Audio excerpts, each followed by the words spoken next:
What were your thoughts? I saw you typing some really good stuff. It really reminded me of like the 12 days of Christmas because I started noticing, I was like, dang, this is really repetitive. And I started noticing that they're adding stuff in the beginning and then going through everything again. And that's what they kept doing.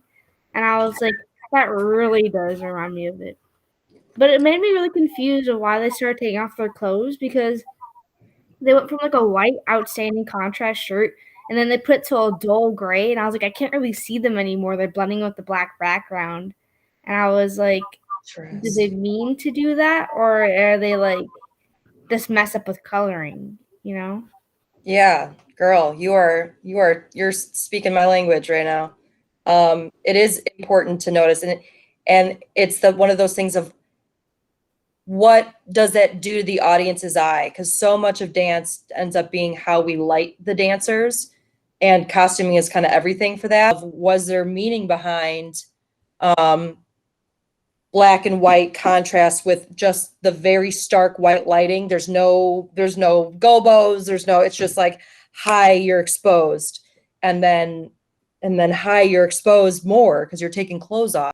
Really, it's never on accident. So like why the gray? Like did they want them all to blend in? Was it just the color choice or that they took their clothes off?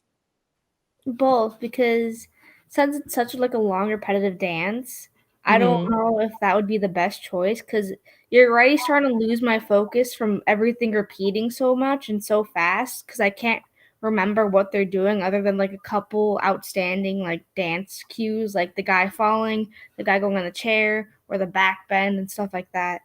But since they're taking all their clothes off and getting less noticeable, it's kind of like, do you want me to pay attention or do you not want me to pay attention anymore? To what? The dance in general? Yeah, it's like it goes from like I'm really invested and see what's going to build up to, but it's not building up to anything.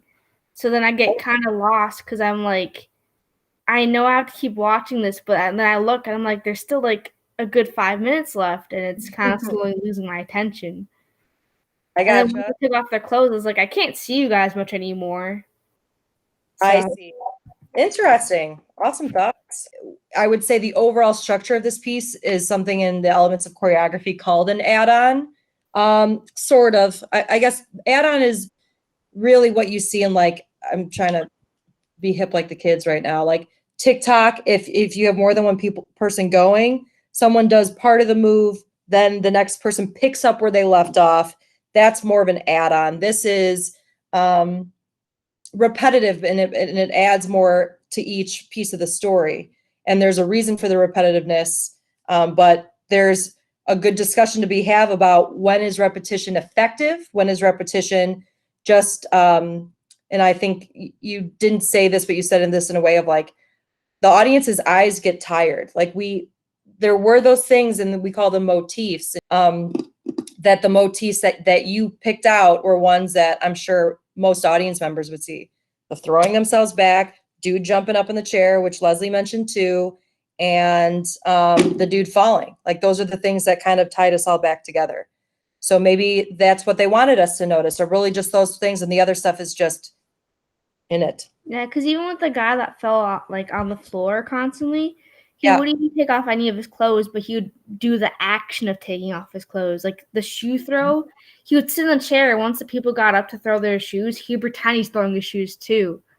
Oh, dude, that's cool. I didn't even notice that. Did you have any thoughts or anything else that stood out to you? At the ending, the guy that wouldn't rip off his clothes, he stayed laying down. But this is effective.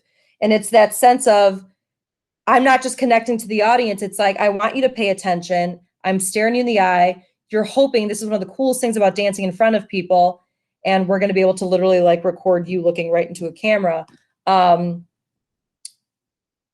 That if you are able to, because you can't see, if you've never performed on a stage before, the lights are in your eyes. But if you can find somebody to stare in their general direction, you just made them super vulnerable, and it's one of the most effective things. So they're doing all the stuff thrashing, and then they pause to stare at you. Oh my god, like that.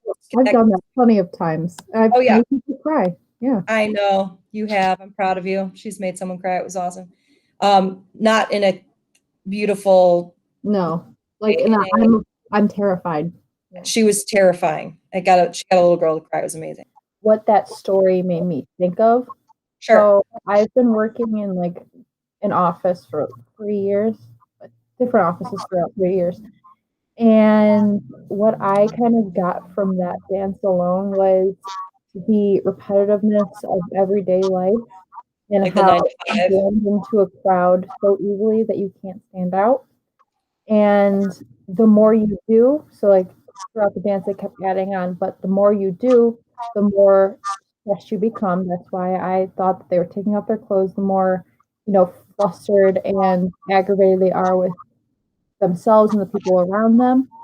And with the one guy on the chair, he was trying to stand out a little bit more, and he kind of was getting like praise or something in maybe let's say someone did a bunch of work and one person got more recognition than someone else. In my mind, I was thinking that. And then um that one time when they stopped and stared at the crowd is kind of like a, hey, are you looking at me moment? Like, hey, do you even realize I'm here kind of thing. That's kind of what I got from it. Some dances can really hit you over the head with their theme and they give you no room for interpretation. This one, I think, even if you know the meaning of the lyrics to this, it doesn't like ruin it for you. And I was actually surprised because I thought this was like a thing about the Jewish people. Like my question, what that I thought they were screaming in with their movement was, what else do you want from me? Like I'm literally taking everything I've got and just they're chucking like, what else do you want? Oh, you want this too? Like kind of the sickness of the what they've been going through for so long, being blamed for stuff. And then I got into like the parallels of like, I'm sure the Black community, especially with this past year, could watch that and go, yeah, I get that. Like, what now? What? Like, you're killed another one. Like, what else do you want from me? So I saw that, and then the articles I was reading, they're actually like talked about it being joyful, and I was like, whoa, okay. But this is the thing that was said: the illusion of beauty and the fine line between madness and sanity, the panic behind laughter, and the coexistence of fatigue and elegance. That was really heady, but like I was like, yeah, it's one of those things that you watch it. That's why it's good to have an initial reaction, then read up and be like, yeah, I guess I see that or I don't. And then yeah, there's a bunch of stuff about what the Hebrew influence was in this, and that will be held for next time.